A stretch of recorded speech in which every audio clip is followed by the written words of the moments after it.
Sa tagsibol ng taong 1291, dumilim ang abot tanaw sa timog ng Acre. Hindi ito ulap ng bagyo, kundi isang bagay na mas nakakatakot. Ito ang pangunahing pangkat ng hukbo ni Sultan Al-Ashraf Khalil, isang malawak at nakakapanindig balahibong hukbo na tila umabot mula sa isang dulo ng mundo hanggang sa kabilang dulo. Nakakagulat ang dami, tinatansya ng mga manunulat ng kasaysayan na mahigit 160,000 sundalo at manggangbayo. Higit sa lahat, dala ni Khalil ang isang malakas na pangkat ng mga kagamitan sa pagkubkob, isang koleksyon na mahigit 100 malalaking makina na naghahagis ng bato o manggunel. Ang ilan ay napakalaki na kinailangan pang kalasin at dalhin ng paisa-isa. Bawat isa ay isang nakakatakot na sandata na kayang maghagis ng malalaking bato na maaring durugin ang mga pader na bato. Ang tanawin pa lang ay sapat na para maghasik ng takot sa puso ng mga tagapagtanggol. Dumating ang galit ng sultan, at ito ay isang tanawin ng napakalaking kapangyarihan. Sa loob ng Acre, ang mga tagapagtanggol ay may bilang na marahil 15,000 mandirigma, kasama ang humigit kumulang 1,000 kabalyero mula sa mga orden ng militar. Mas marami sila ng higit sa 10 beses. Gayunpaman, hindi sila nawawala ng pag-asa. Ang kanilang lungsod ay isang kuta. Ang mga depensa ay nakaayos sa isang paikot na singsing. Isang panlabas na pader na may mga bantog na tore tulad ng Accursed Tower at Tower of King Hugh, ang bumubuo sa unang linya ng depensa. Sa likod nito ay nakahiga ang pangalawa, mas matibay na panloob na pader. Ang iba't ibang sektor ng linyang ito ng depensa ay itinalaga sa iba't ibang paksyon sa loob ng lungsod. Ang mga Templar at Hospitaller, ang mga piling mandirigma ng mundo ng krusada, ang umako ng responsibilidad para sa ilan sa mga pinakamahalagang seksyon. Ang mga kabalyero ng Pransya at Inglaterra, na pinamumunuan ng mga tulad ni Otto ng Grandson ang nagbantay sa isa pang bahagi, habang ang mga Teutonic Knights at ang mga puwersa mula sa Cyprus ang humawak sa kanilang sariling mga posisyon. Ito ay isang pinagtagpi-tagping depensa na nagpapakita ng pinaghiwa-hiwalay na katangian ng lungsod mismo. Si Sultan Khalil, isang maingat at pasensyosong kumander, ay inayos ang kanyang mga puwersa ng may tumpak na pagiging seryoso. Itinayo niya ang kanyang kahanga-hangang pulang tolda sa isang burol na nakatanaw sa lungsod, isang malinaw na simbolo ng kanyang presensya bilang hari at hindi natitinag na pagpapasya. Mula sa puntong ito, idinirekta niya ang paglalagay ng kanyang mga makina sa pagkubkob. Bawat mangunel ay itinalaga ng isang tiyak na target sa kahabaan ng mga pader ng Acre.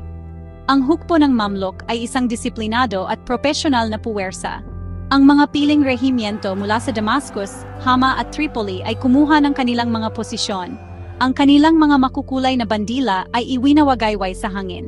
Ang plano ng sultan ay simple at malupit, sistematikong dudurugin niya ang sikat na mga depensa ng Acre. Hindi siya magmamadali. Gagamitin niya ang kanyang napakalaking kalamangan sa bilang at lakas ng apoy upang durugin ang lungsod, seksyon sa seksyon, hanggang sa ito ay bumagsak.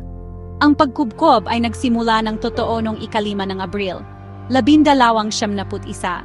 Ang hangin ay nahati sa isang tunog na hindi pa naririnig ng Acre. 100 makina sa pagkubkob ang nagpakawala ng kanilang galit sa isang solong, nakakabinging salvo. Napuno ang kalangitan ng malalaking bato na lumipad sa matataas na arko bago bumagsak sa mga pader at tore. Niyanig ng mga pagtama ang mismong pundasyon ng lungsod. Para sa mga tagapagtanggol sa mga pader, ito ang simula ng isang walang tigil, nakakapanindig balahibong pagsubok. Araw at gabi, nagpatuloy ang pambobomba ng walang tigil. Ang patuloy na pagaspas ng bato laban sa bato ang bagong ritmo ng buhay sa Acre. Ang galit ng sultan ay hindi isang ligaw, magulong galit. Ito ay isang malamig, kinakalkula, at hindi mapipigilang puwersa ng pagkawasak.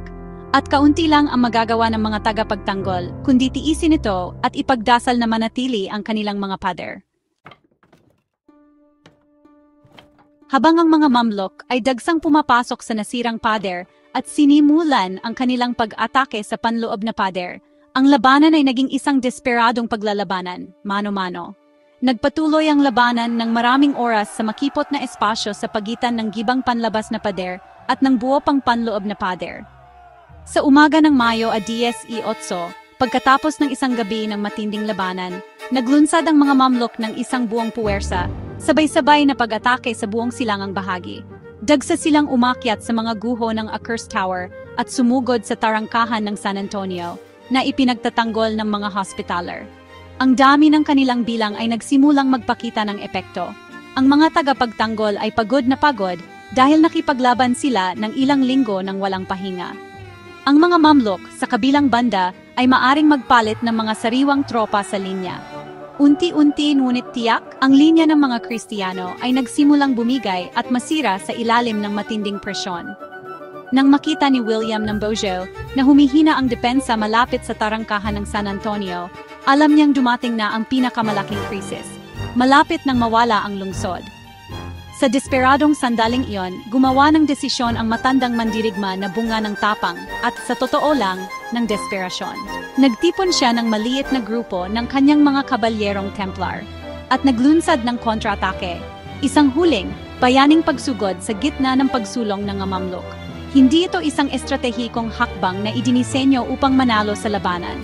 Ito ay isang gawa ng pamumuno, isang pagtatangka upang muling buhayin ang nawawasak na espiritu ng mga tagapagtanggol at upang ipakita sa kanila na ang kanilang Grand Master ay hindi susuko. Pinatakbo niya ang kanyang kabayo pasulong, ang kanyang puting balabal na may pulang krus ay isang tanda ng paglaban sa kaguluhan ng labanan. Direktang sumugod patungo sa butas kung saan pinakamainit ang labanan. Ang pagsugod ay kahanga-hanga, ngunit parang pagpapakamatay. Habang si William at ang kanyang mga kabalyero ay sumugod sa hanay ng mga Mamluk, agad silang napalibutan. Ang labanan ay isang ipu-ipo ng kumikislap na bakal at desperadong tapang. Sa gitna ng kaguluhan, si William ng Beaujeu ay nasugatan. Isang sibat ng Mamluk ang tumusok sa kanyang tagiliran, nakahanap ng puwang sa kanyang baluti sa ilalim lamang ng kilikili. Ang sugat ay nakamamatay. Nakita ng kanyang mga takot na kabalyero na bumagsak ang kanilang pinuno. Nakipaglaban sila upang marating siya, at kinaladkad ang kanyang malubang sugatan na katawan mula sa gitna ng labanan. Dinala nila siya palayo sa pader, malayo sa ingay ng labanan. Ang kanilang mga pag-asa ay gumuho kasama ng kanilang Grand Master. Ang diwa ng depensa ay tila namatay kasama niya. Ayon sa isang sikat na salaysay, habang dinadala siya ng kanyang mga kabalyero, isa sa kanila ang sumigaw sa pagtataka. Dahil ang Grand Master ay kilala bilang isang maingat na commander. Hindi ito posible. Tumakas ang Grand Master. Ang namamatay na si William, nang marinig ito, ay muling naglakas loob sa huling pagkakataon. Hindi ako tumatakas, aniya. Patay na ako. Narito ang tama. Itinuro niya ang kanyang nakamatay na sugat. Dinala siya sa compound ng mga Templar sa loob ng lungsod, kung saan siya namatay pagkaraan ng ilang sandali. Ang kanyang huling pagsugod ay nabigo na baligtarin ang sitwasyon, ngunit ito ay nagpatatag sa kanyang amat. Ang balita ng kanyang kamatayan ay kumalat ng mabilis sa buong lungsod, at kasama nito, ang huling bahagi ng organisadong paglaban sa mga pader ay gumuho. Ang mga tagapagtanggol ay bumigay at tumakas, at ang mga Mamluk ay dagsang pumasok sa mga lansangan ng lungsod. Nagsimula na ang huling pagpatay. Nang mamatay si William ng Beaujeu at bumagsak ang depensa sa tarangkahan ng San Antonio, tuluyang nawala ang kaayusan sa loob ng Acre. Ang dating maayos na depensa ay naging isang baliw at magulong pagtakas para mabuhay. Ang mga sundalong Mamluk na 6 na linggo ng pinigilan ay bumuhos na ngayon sa mga lansangan ng lungsod na may paghihiganti. Wala silang ipinakitang awa. Ang maingat na planadong mga sektor ng depensa na hawak ng iba't ibang orden at bansa ay isa-isang nilusob. Ang mga kabalyerong nakikipaglaban sa mga pader ay naputol at pinatay. Ang labanan para sa mga pader ay naging isang brutal at tumatakbong labanan sa masisikip na eskinita at pamilihan ng lungsod. Para sa libu-libong sibilyan, ang mga babae, bata at matatanda na nagtatago sa mga simbahan at bodega, nagsisimula pa lamang ang tunay na bangungot. Dinakip ng takot ang populasyon. Isang malaki at takot na pulutong ang dumagsa sa mga lansangan, ang tanging iniisip ay makarating sa daungan. Ang dagat na nagdala sa kanila ng kayamanan at nag-ugnay sa kanila sa kanilang mga lupang tinubuan, ay ngayon ang tanging pag-asa nilang makatakas. Libu-libong tao, mayaman at mahirap, maharlika at karaniwan, ang tumakbo patungo sa tabing dagat, desperadong makahanap ng lugar sa isa sa mga barkong nakadaong pa rin sa lok. Ang eksena sa daungan ay isa sa lubos na kaguluhan at trahedya. Ang mga labis na kargadong bangka ay tumaob na ikinalunod ng kanilang mga sakay. Ang mga kapitan ng barko ay humingi ng napakataas na presyo para sa pagtawid, sinasamantala ang desperasyon ng mga takot na refugee. Nagkaroon mga away sa masikip na pantalan habang nagtataktapakan ang mga tao sa kanilang matinding pagsisikap na makasakay sa isang sasakyang dagat. Sa gitna ng kaguluhan, may mga sandali ng kabayanihan at kasamaan. Ilang kabalyero, tulad ng Ingles na commander na si Otto ng Grandson, ang nagawang mag-organisa ng isang labanang pag-atras. Pinoprotektahan ang mga grupo ng mga hindi lumalaban at ginagabayan sila patungo sa medyo ligtas na mga barko. Siya at ang kanyang mga tauhan ay nagpumilit, bumibili ng mahalagang oras para makatakas ang ilan. Ngunit ang mga gawaing ito ng katapangan ay nalampasan ng mga kuwento ng pagtataksil. Isa sa mga pinakakilalang kuwento ay ang kay Roger de Flor, isang Templar sergeant at kapitan ng barko.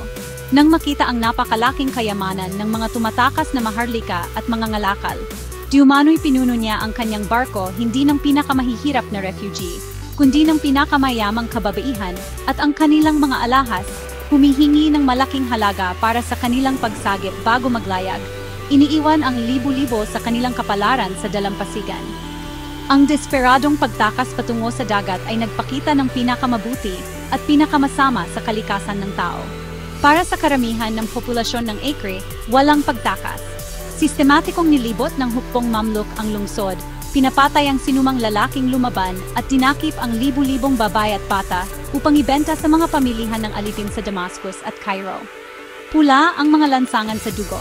Ang kayamanan ng pinakamayaman na lungsod sa silangan ay ninakaw sa loob lamang ng ilang oras. Ang mga simbahan ay ninakawan at sinunog. Ang kanilang mga sagradong relikya ay nilapastangan. Ang mga malalaking bahay ng mga ngalakal ay nilooban. Ang lungsod na nanatiling isang siglo bilang isang tanglaw ng kapangyarihan at kasaganaan ng Kristiyano ay sistematiko at brutal na binubura. Habang lumulubog ang araw sa kakilakilabot na araw na iyon, isang bulsa lamang ng paglaban ang nanatili.